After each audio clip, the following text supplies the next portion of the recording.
மதிப்பிற்குரிய சிம்மம் ராசி நண்பர்கள், சகோதர சகோதரிகள் அனைவருக்கும் எனது கனிவான வணக்கங்கள். மறுஜென்மம் எடுக்கும் சிம்மம் ராசி 2025 புதிய வாழ்க்கை புதிய பயணம் அப்படிங்கிற தலைப்பை நான் இதில் கொடுத்துருக்குறேன். உண்மையாகவே இந்த பதிவினுடைய தலைப்பு எப்படி இருக்கோ அதே மாதிரி தான் அடுத்து வரக்கூடிய காலகட்டங்களில் சிம்ம ராசிக்காரங்களான உங்களுடைய வாழ்க்கை பயணம் இப்படித்தான் இருக்கும் அப்படிங்கிறத யதார்த்தமாக நடக்க போகிற சில உண்மையான விஷயங்களை பற்றி மட்டும் இந்த பதிவில் நம்ம பார்க்க போகிறோம். நண்பர்களை, பதிவை ஸ்கிப் பண்ணாமல் பாருங்கள், தெளிவான விளக்கத்தை நீங்கள் தெரிஞ்சுக்கலாம். அதாவது சிம்மம் ராசி நண்பர்களுக்கு 7ஆம் இடத்துல கண்டக சனி அப்படிங்கிறது எக்கச்சக்கமான பிரச்சனைகளை கொடுத்து நம்மளுடைய வாழ்க்கையை சின்ன பின்னமாக்கி வச்சிருக்குது அப்படிங்கிறத சில பேருடைய சிம்ம ராசிக்காரங்க வாழ்க்கைக்கு உதாரணமாகவே இருக்கும். அதாவது ஒரு வாழ்க்கை பயணம் அப்படிங்கிறது அடித்தளமே கணவன் மனைவி ஒற்றுமை. இந்த லைஃப் பார்ட்னர் சம்மந்தப்பட்ட விஷயங்கள் நமக்கு சரியாக போயிருச்சு அப்படின்னு வச்சுக்கோங்களேன், வாழ்க்கையில் எல்லா விஷயத்துலையுமே நம்ம சாதிச்சிடலாம். இந்த லைஃப் பார்ட்னர் அப்படிங்கிற விஷயம் குறைப்பட்டு போச்சுன்னு வச்சுக்கோங்க, ஒருத்தருக்கு ஒருத்தர் வாக்குவாதங்கள், பிடிவாதங்கள், சண்டைகள், சச்சரவுகள் இப்படியான ஒரு விஷயங்கள் நடந்து விட்டால் அந்த குடும்பத்தில் ஒட்டு மொத்தமாக நிம்மதி அப்படிங்கிறது இருக்காது. ஃபஸ்ட்டு இது. 2வது கட்டமாக, நம்ம யாருக்கிட்ட எல்லாம் பழகிறோமோ அந்த பழக்க வழக்கம் அப்படிங்கிறது சிறப்பாக இல்லாத பட்சத்தில், அதாவது பழக்க வழக்கத்தின் ரீதியாக நாம் ஏமாற்றப்படுவது, பல பிரச்சனைகளுக்கு ஆளாவது, அது பணப்பிரச்சனைகளாக இருக்கட்டும், கொடுக்கல் வாங்கல் பிரச்சனைகளாக இருக்கட்டும், வேலை விஷயங்களாக இருக்கட்டும், தொழில் விஷயங்களாக இருக்கட்டும், அதாவது ஒரு பரிமாற்றங்கள் அப்படிங்கிறது சொத்து சம்பந்தப்பட்ட விஷயங்களில் நம்ம ஈடுபடுறோம், வாங்குகிறோம், எடுக்கிறோம், அதில் வில்லங்கங்கள் அப்படிங்கிறது, இதன் வழியாக நிறைய பிரச்சனைகளை நாம் சந்திக்கின்ற பொழுது இதுவும் நமக்கு ஒரு மிகப்பெரிய மனப்போராட்டத்தை கொடுத்துரும். வாழ்க்கையில் இதுவும் ஒரு மிகப்பெரிய போராட்டம் தான். அடுத்ததாக, கடன் அப்படிங்கிற ஒரு பிரச்சனை நமக்கு இல்லாமல் இருந்துச்சு அப்படின்னு சொன்னால் நிச்சயமாக நம்ம சந்தோஷமான ஆள் தான். நோயற்ற வாழ்வு குறைவற்ற செல்வம் அப்படிங்கிற மாதிரி நோய் நொடியும் இல்லாமல் இருந்துருச்சு அப்படின்னு சொன்னால் இது அதை விட சிறப்பு. ஆக கடன் அப்படிங்கிறது இல்லாமல் வாழ முடியாது, இருந்தாலும் தகுதிக்கு மேலே இருக்கக்கூடாது அப்படிங்கிறது தான். வரம்புக்கு மீறி நம்ம கடன் வாங்கினா அந்த கடன் நம்மளால் கட்ட முடியாது. ஒரு வீடை கட்டியிருப்போம் லோனை போட்டு, அந்த இஎம்ஐயை கட்ட முடியாத ஒரு மிகப்பெரிய சிக்கலில் நம்ம இருப்போம். காரணம், நமக்கான வருமானம் ஒன்றா இருக்கும், நம்ம அதை தாண்டி நிறைய கடனில் வாங்கி அந்த வேலையை நம்ம செஞ்சுருப்போம். இது எல்லாம் நம்மளை சார்ந்தவர்கள் நல்லா இருக்கணுன்றதுக்காக, ஒரு குடும்பத்தில் நம்மளுடைய பிள்ளைகளுக்காக நாம் சேர்த்து வைக்கக்கூடிய சொத்து பத்துகள் அப்படிங்கிறதுல அதிகமான முதலீடு பண்ணி தோல்விகளை சந்திப்பது.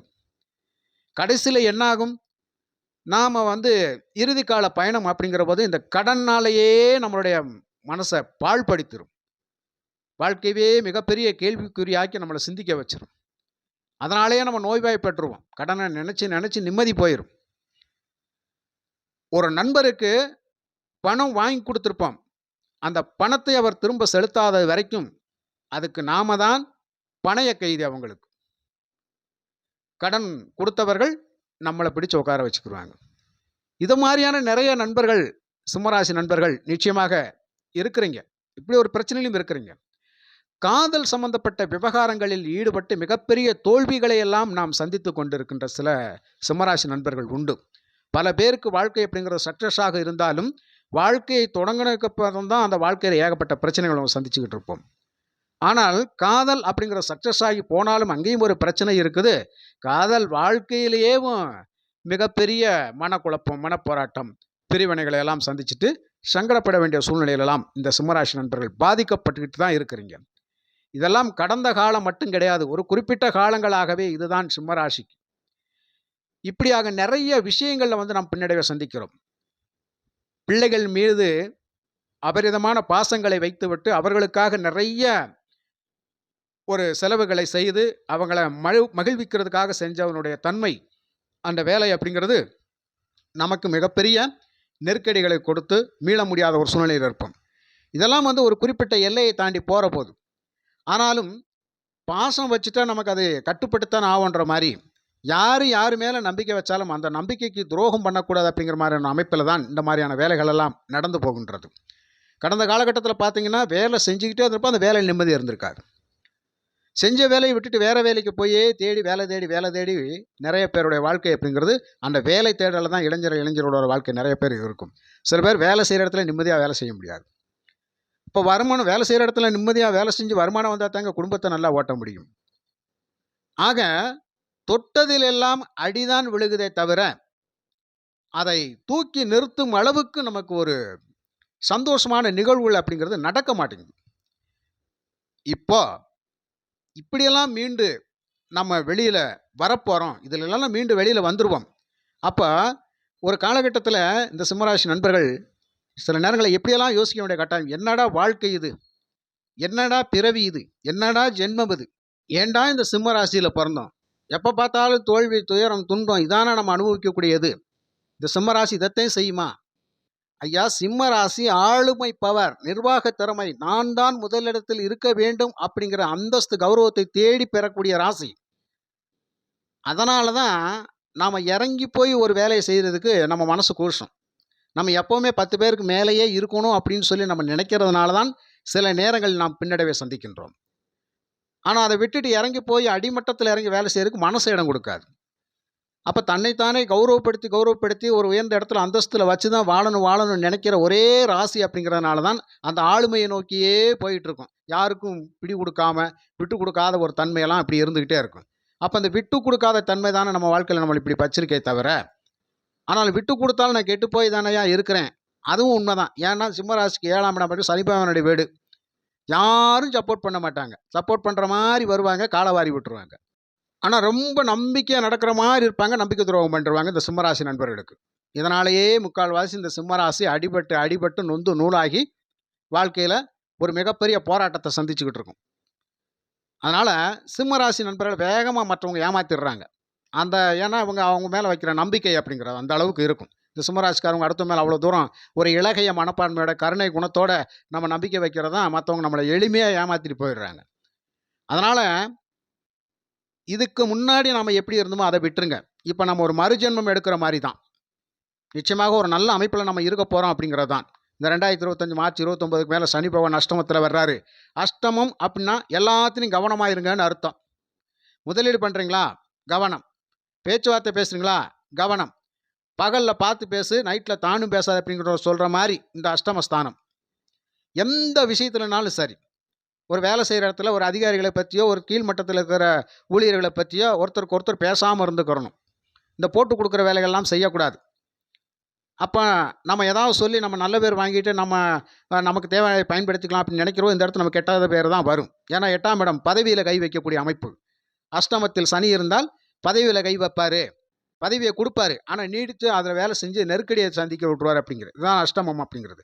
அப்போ எதுலேயுமே நம்ம நஷ்டத்தை கொடுப்பாரு அப்படிங்கிறனால இந்த காலகட்டத்தில் அந்த அமைப்பில் கொஞ்சம் பார்த்து கவனமாக இருக்கணும் அப்படிங்கிறதான். அப்போ இந்த ஜென்மத்திலாவது, இந்த மறு ஜென்மத்திலாவது யாரை எப்படி எங்கே எப்படி வைக்கணும், எப்படி பேசணும், யாருக்கிட்ட எப்படி பழகணும் அப்படிங்கிற விஷயத்தை பூரா நீங்கள் தெரிஞ்சுக்கங்க.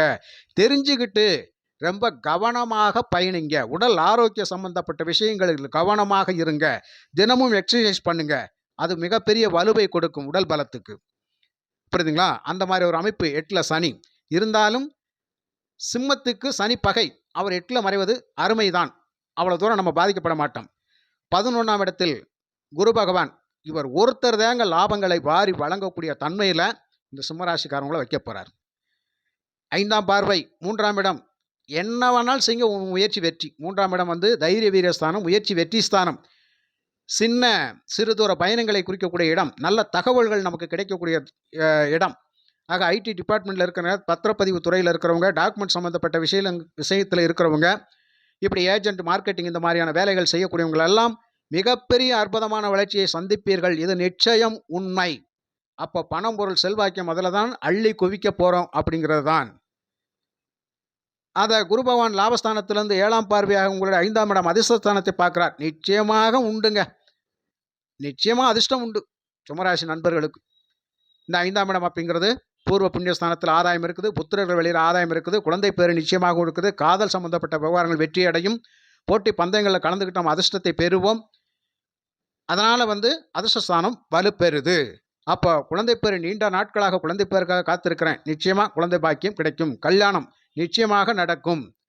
பிரிந்து போன உறவுகள் அப்படிங்கிறது கொஞ்சம் கொஞ்சம் அனுசரணையாக போகக்கூடிய தன்மையில் நம்ம வந்து சேரக்கூடிய அமைப்பில் இருப்பாங்க. எல்லாத்துலேயும் ஒரு அனுசரணை கிடைக்குங்க. அப்போ 5ஆம் இடம் வலுப்பெறுது இல்லையா? நிச்சயமாக நல்லது நடக்கும். உயர்கல்வி சம்பந்தப்பட்ட விஷயங்கள் அப்படிங்கிறதெல்லாம் மிக மிக அற்புதம். உயர் பதவிகள் நல்லா தேடி வரும். நல்ல இடத்துல போய் உட்காந்து நம்ம வேலை செய்யலாம். 5ஆம் இடம் மனசு. மனசு ரொம்ப தெளிவாக இருக்குங்க. இதுக்கு முன்னாடி மனச்சஞ்சலம், மனக்குழப்பம் இருந்துச்சுன்னா அது மாறும். இது எப்படிங்க அது வந்து நம்ம சிம்மத்தில் வந்து ராசியிலே கேது பகவான் வருவாரே, அவர் கேது பகவான் ஜென்மத்தில் வந்தால் குழப்பத்தை கொடுப்பார். ஆனால் குழப்பத்தை கொடுத்தாலும் இந்த குருவனுடைய 9ஆம் பார்வை எங்கே வருகிறது? ராசிக்கு நேர 7ஆம் இடத்தில் விழுகின்ற பொழுது அந்த 7ஆம் இடத்திற்கு ராகுவினால் பல பிரச்சனைகள் வந்தாலும் அதை சரி செய்யப்படும் அப்படிங்கிறது தான். நீங்கள் பயப்பட வேண்டிய அவசியமே கிடையாது. குழப்பங்கள் மாறும் ஐயா. சின்ன சின்ன குழப்பங்களெல்லாம் அது ஒரு காரணமே கிடையாது. மனசு தெளிவாக இருக்கும். சூப்பராக பயணிப்போம். இதுவரைக்கும் நாம் போன பாதை எப்படியோ இனி போகிற பாதை ஒளிமயமான எதிர்காலம் அப்படின்னு சொல்லக்கூடிய அளவுக்கு இந்த 2025ல் ஒரு புது வாழ்வு, புது பயணம் அப்படிங்கிற மாதிரி போயிட்டு இருக்குங்க. அதாவது மனசுக்கு நம்மளை அறியாமலே நமக்கு ஒரு சந்தோஷம், மகிழ்ச்சி வரும் பார்த்தீங்களா, அந்த மாதிரி இருக்கும்.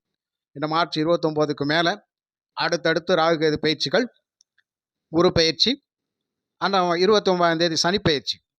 ஆக 4 கிரகங்களின் அற்புதமான நல்ல பயிற்சிகள் அப்படிங்கிறது சிம்மராசி நண்பர்களுக்கு கிட்டத்தட்ட 70% நல்ல பலன்களைத்தான் கொடுக்கும்.